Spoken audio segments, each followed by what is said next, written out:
Good evening, Malaysian 370. It was 1:19 a.m. on March 8, 2014.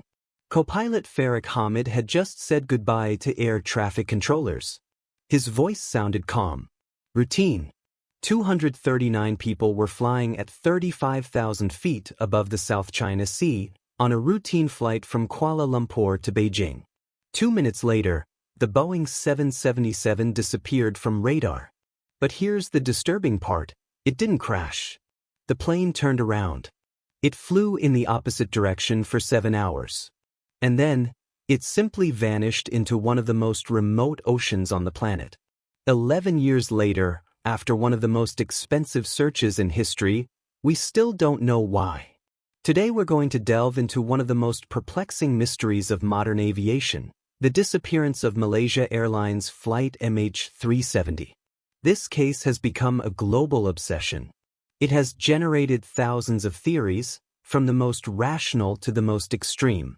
It has cost hundreds of millions of dollars in search operations. And it has left 239 families waiting for answers that, to this day, simply do not exist. What makes this case so disturbing is not just that a plane disappeared, it's how it disappeared. In 2014, we lived in a hyper-connected world.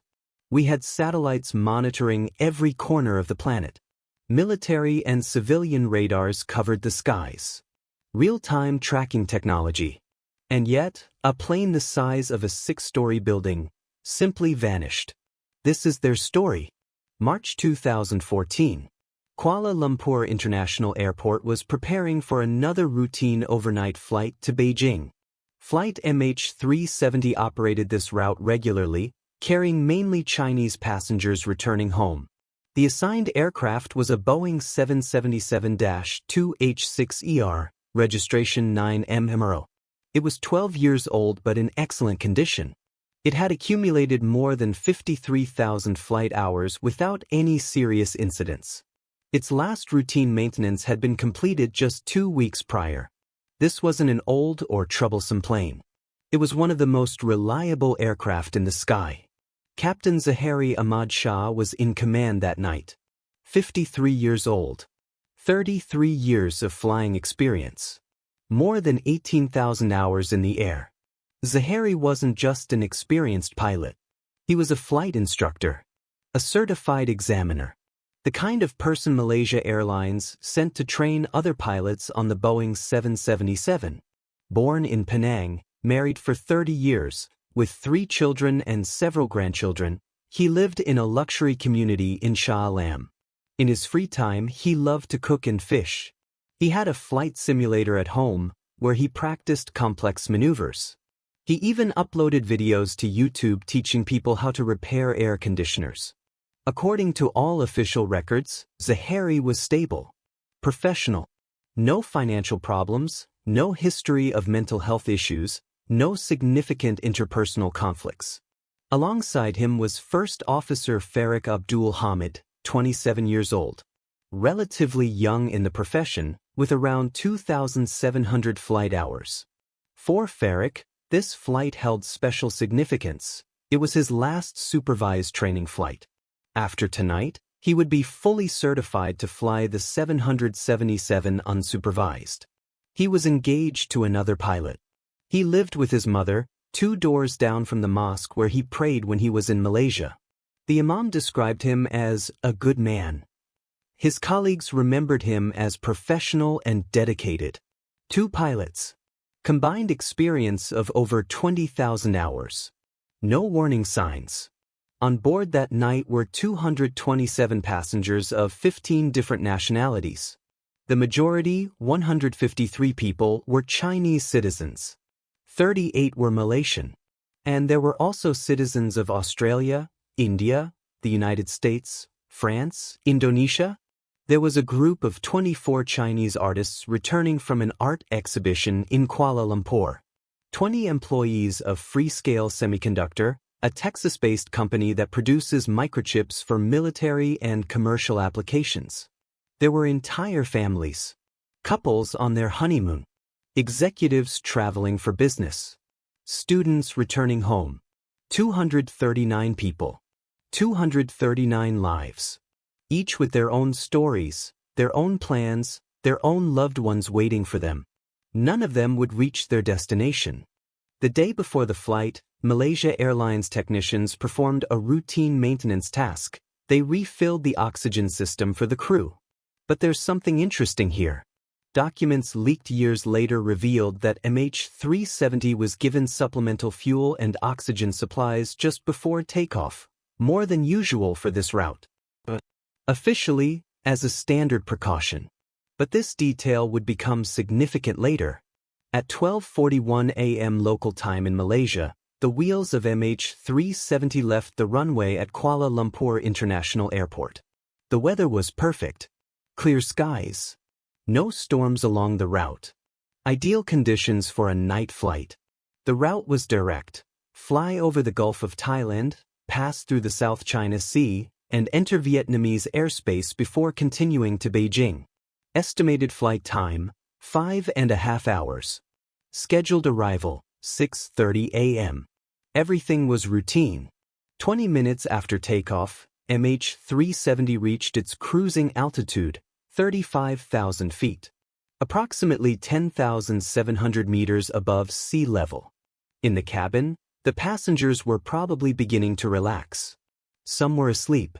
Others were watching movies on their individual screens. The crew was serving drinks. In the cockpit, Zaharie and Farik were monitoring the instruments. Everything was working perfectly. At 1:07 a.m., something changed. The aircraft's ACARS system stopped transmitting. Let me explain what this is. ACARS is an automated communication system that sends technical data from the aircraft to the ground at regular intervals. Information about the engine, speed, altitude, and fuel consumption.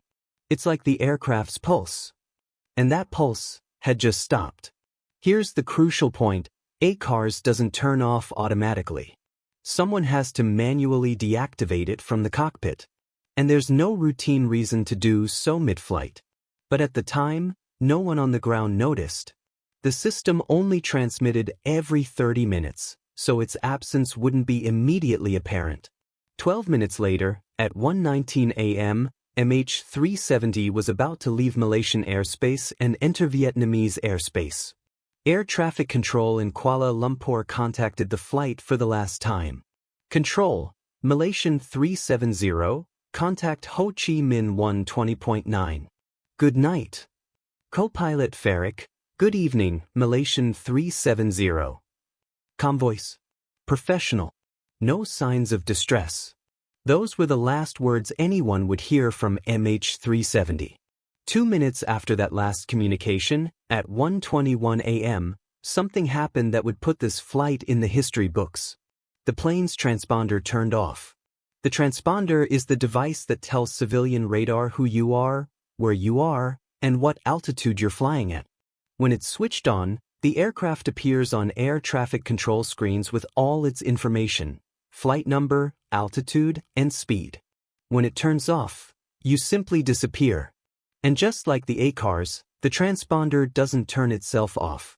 It requires someone in the cockpit to intentionally deactivate it. On the air traffic control screens in Kuala Lumpur, MH370 had just vanished. But the plane had not crashed. Military radars, which are more powerful than civilian ones and can detect objects without transponders, picked up something extraordinary. The MH370 had made a sharp left turn. Instead of continuing northeast over Vietnam and China, the plane was now flying west, back over Malaysia. It wasn't a gradual turn. It wasn't a detour due to bad weather. It was a deliberate and precise change of course. The plane flew over the Malay Peninsula. It passed near Penang, Captain Zaharie's hometown. It continued toward the Strait of Malacca. And here's the most unsettling part. The route it took carefully avoided airspace where it would be detected. It flew along the seams between the radar zones of different countries. Whoever was controlling that plane knew exactly what they were doing. At 2:22 a.m., Malaysian military radar lost contact with the aircraft over the Andaman Sea. MH370 was now flying towards one of the most remote places on the planet, the southern Indian Ocean. But he wasn't completely invisible. 3 minutes after disappearing from radar, something extraordinary happened. The aircraft's satellite data unit reconnected to the Inmarsat communications network. This is strange. Very strange. This system had been shut down, and suddenly, it restarted. We'll never know. But that reconnection would be crucial to tracking the plane's final destination. For the next 7 hours, MH370 continued flying. Not communicating. Not transmitting distress signals. Simply flying away. The Inmarsat satellite picked up automatic signals from the plane every hour. They weren't communications. They were just pings, like when your phone tells the cell tower, "I'm still here," without saying exactly where you are. Scientists and engineers would then analyze these signals using advanced physics, calculating angles, measuring Doppler frequencies, triangulating possible positions. And all the signs pointed to the same thing. The plane flew south, venturing deeper and deeper into the southern Indian Ocean. But who was piloting it? Why was it going there? What was happening inside that plane? Nobody knows. At 8:11 a.m., the satellite detected the last signal from MH370. After that, absolute silence. Experts estimate that, at that point, the plane had run out of fuel. The engines would have shut down one by one. And then, the Boeing 777, with 239 people on board, reportedly fell from 35,000 feet into the icy, dark waters of the southern Indian Ocean, 2,000 kilometers from the nearest coast. But let's back up for a moment. Because while MH370 flew south for hours, on the ground, no one had realized that anything was wrong. The plane was supposed to arrive in Beijing at 6:30 a.m. When it didn't appear, Malaysia Airlines waited. They checked their systems. They tried to contact it by radio. It wasn't until 7:24 a.m., almost an hour after the scheduled arrival, that Malaysia Airlines issued a statement. They had lost contact with flight MH370.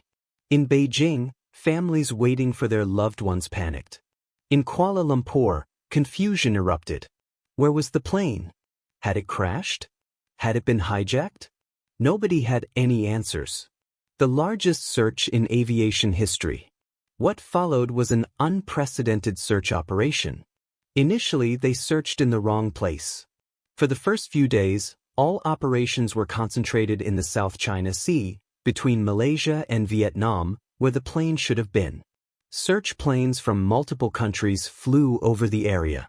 Ships combed the waters. Submarines scanned the seabed. They found nothing. When the military radar data was finally released days later, the search had to be restarted entirely. The plane wasn't to the east, it was to the west. In the Indian Ocean. Australia took the lead in the search. The Malaysian government recruited specialists from China, the United Kingdom, the United States, and France. The search area was immense, over 120,000 square kilometers of ocean. In one of the most remote and deepest regions on the planet. Waters up to 6,000 meters deep. They used unmanned underwater vehicles. State-of-the-art sonar. Specialized vessels that scanned the seabed meter by meter. The search cost more than $150 million. And they found nothing. After nearly 3 years of searching, the governments of Malaysia, Australia, and China made a joint announcement. Without new evidence indicating a specific location, the search would be suspended. The victims' families protested. They demanded the search continue.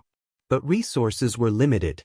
And after combing 120,000 square kilometers without results, the governments decided it was time to stop. But then, 16 months after the disappearance, a man was walking along a beach on Reunion Island, a French territory in the western Indian Ocean, thousands of kilometers from the search area. And he found something.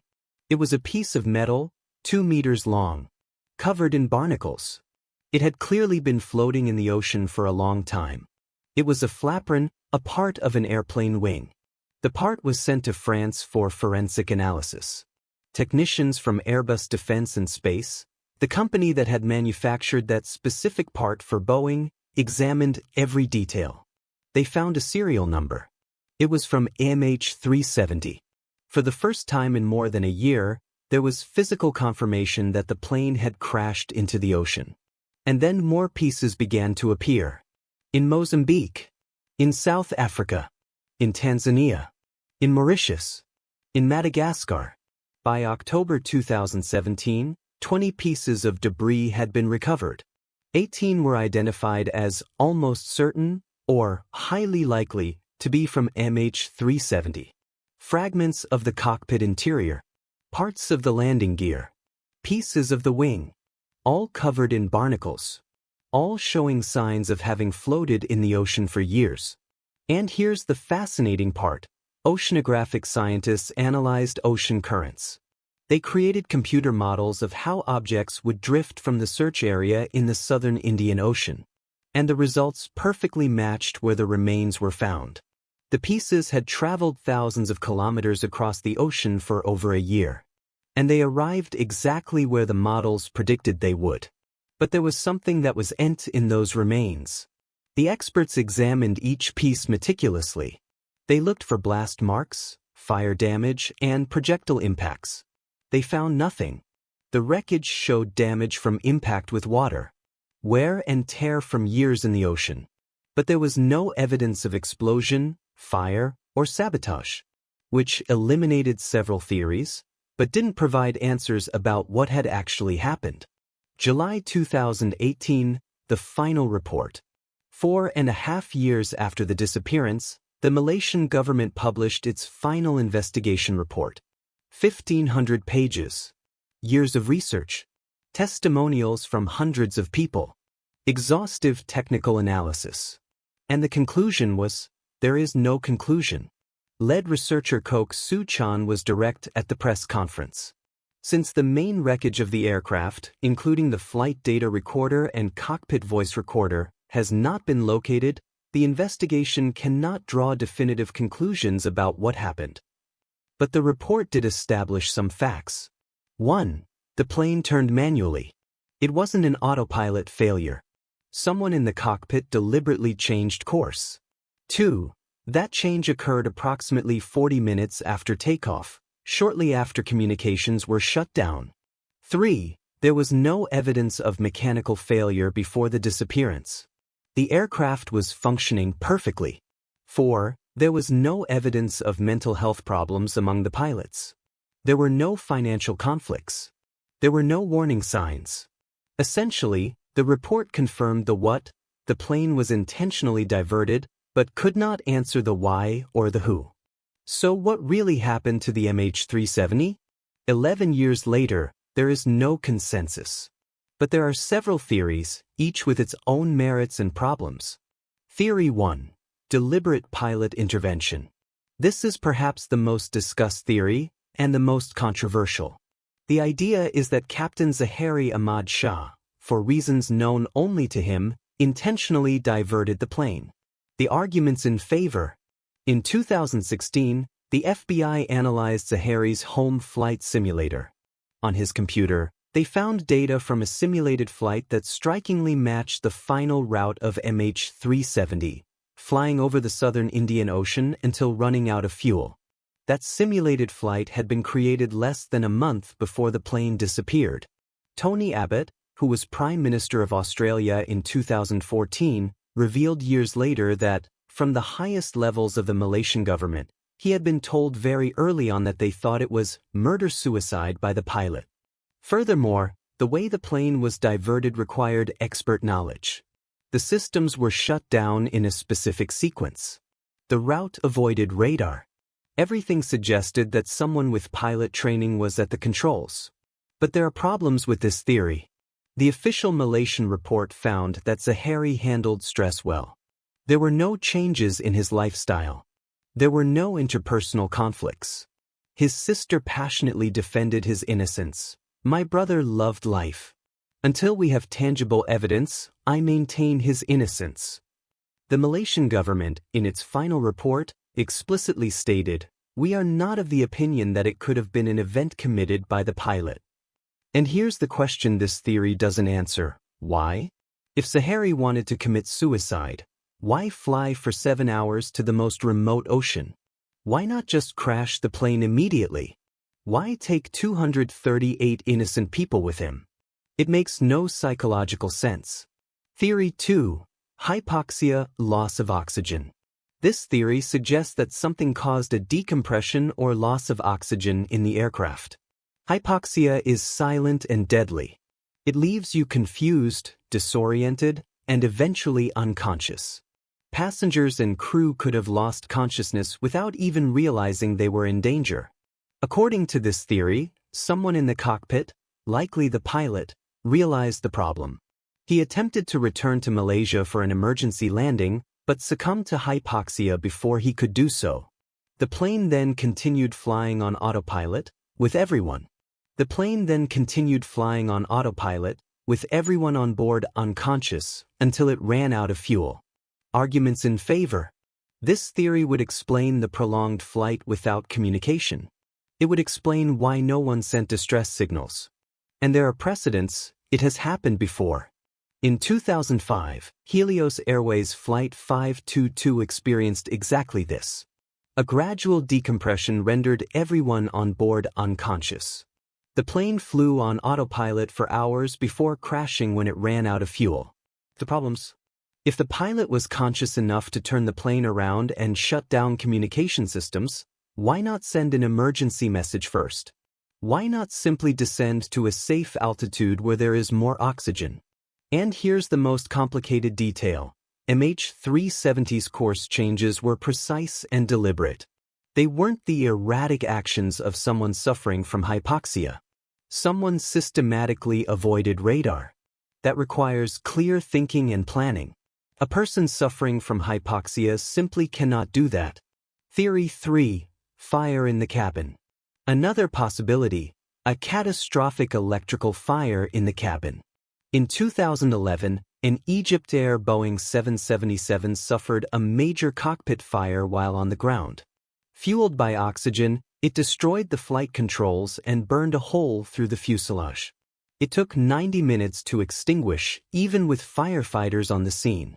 If something similar had happened on MH370 at 35,000 feet, the toxic smoke could have quickly incapacitated the crew. The pilot could have turned toward the nearest airport, shutting down electrical systems to fight the fire. But he lost consciousness before he could land. The main problem: none of the recovered wreckage showed any signs of fire damage. None. And a fire intense enough to incapacitate the crew would leave physical evidence. This theory has been largely dismissed by researchers. Theory 4. Kidnapping. Could the plane have been hijacked by terrorists or criminals?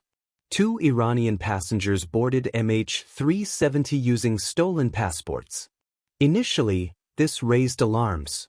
But the investigation determined that they were attempting to emigrate illegally to Europe. They had no connections to terrorist groups. Problems with this theory: no terrorist group claimed responsibility. And generally, terrorists want the world to know what they did. That's the point of terrorism. Furthermore, hijacking a plane to take it to the most remote ocean on the planet? Without demands? Without communication? It makes no tactical or strategic sense. Theory 5. Military shootdown. Some theorists suggest that MH370 was shot down accidentally or intentionally by some military force. The most well-known theory involves the U.S. naval base on Diego Garcia, a remote atoll in the Indian Ocean. The idea is that the plane posed some threat, was shot down, and the cover-up was done to avoid an international incident. Why this theory emerged? Marc Duguin, former head of a French airline, traveled to the Maldives and spoke with residents who claimed to have seen a large plane flying low in the direction of Diego Garcia on the morning of the disappearance. A fisherman told him, "I saw a huge plane flying low over us." The problems? The White House categorically denied the theory. Spokesman Jay Carney simply said, "I'll rule that one out." More importantly, Inmarsat satellite data, which was independently verified by multiple countries, clearly shows that the plane flew south, not northwest where Diego Garcia is.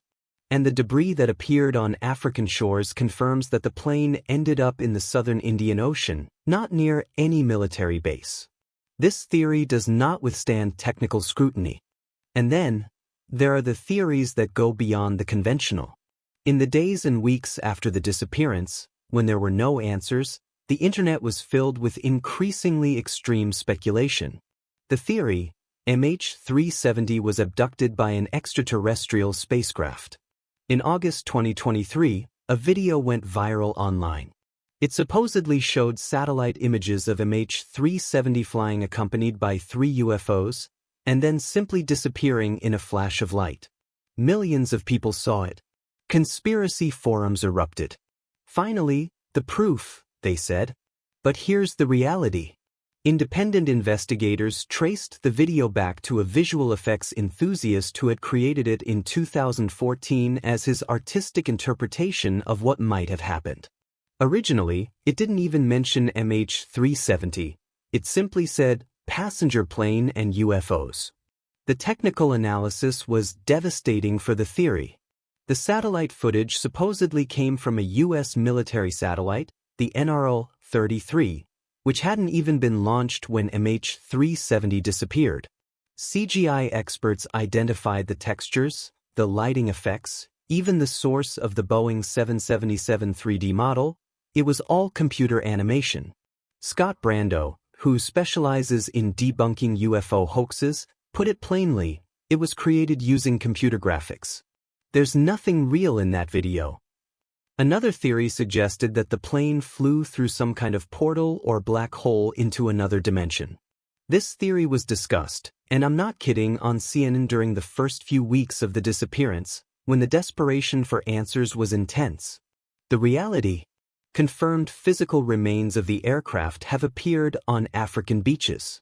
Pieces of metal, wing parts, fragments of the cockpit. Objects that go to other dimensions generally do not return as debris covered in barnacles on a beach in Mozambique. Some Malaysian politicians even tweeted about a new Bermuda Triangle detected in Vietnamese waters. The reality? The plane didn't even disappear there. We know it flew thousands of kilometers west and south after passing through that area. Let me be clear, none of these paranormal theories have any evidence to support them. None. They are the product of our human need to fill information gaps with anything, because an unsolved mystery is psychologically difficult to accept. But the lack of conventional answers does not make extraordinary explanations true. So, 11 years later, what do we know for sure? Fact 1. MH370 took off normally on March 8, 2014. For the first 40 minutes, everything was routine. Fact 2. Between 1:07 and 1:21 a.m., someone deliberately turned off the ACARS system and the transponder. This required technical knowledge and access to the cockpit. Fact 3. The plane made a deliberate and precise turn to the west. It wasn't a mistake. It wasn't a system failure. It was intentional. Fact 4. The plane flew for approximately 7 additional hours toward the southern Indian Ocean. Fact 5. The plane crashed into the ocean. The physical remains confirm it. The analysis of ocean currents confirms it. Fact 6. There is no evidence of explosion, fire, or external attack on the recovered remains. Fact 7. Both pilots passed all psychological evaluations. There were no warning signs in their personal lives. Those are the facts. Everything else is speculation. But within those facts, there are questions that simply have no answer. Question 1. Who diverted the plane? Was it the captain? The co-pilot? A passenger who somehow got into the cockpit? Both pilots working together? We don't know. Question 2. What? If it was intentional, what was the objective? If it was an emergency, why not communicate? If it was an attempt to return, why fly for 7 hours in the opposite direction? We don't know. Question 3. What happened during those 7 hours? Was anyone conscious piloting the plane? Or was it flying on autopilot with everyone unconscious? Did the passengers know what was happening? We don't know. Question 4. Why is it the most remote ocean on the planet? If someone wanted to hide the plane, they succeeded. If someone wanted to end it all, they chose the most effective place possible. If it was an accident, how exactly did it end up there? We don't know. But behind all these facts, data, theories, and technical analyses, there is something we cannot forget. 239 people. 153 Chinese citizens. 38 Malaysians. 6 Australians. 5 Indians. 3 Americans. And dozens more of other nationalities. A group of artists returning from an exhibition. Engineers traveling for work. Entire families. 2 babies who would never grow up. A captain with 33 years of experience and grandchildren waiting for him at home.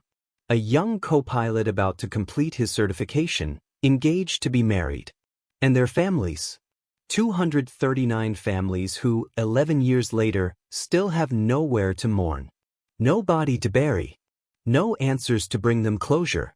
Every year, on the anniversary, they gather. They light candles. They demand that the search continue. Because for the rest of the world, MH370 is a fascinating mystery. A technical puzzle. A subject for documentaries. But for them, she is their mother, their son, their husband, their best friend. And they're still waiting. And here's the remarkable thing.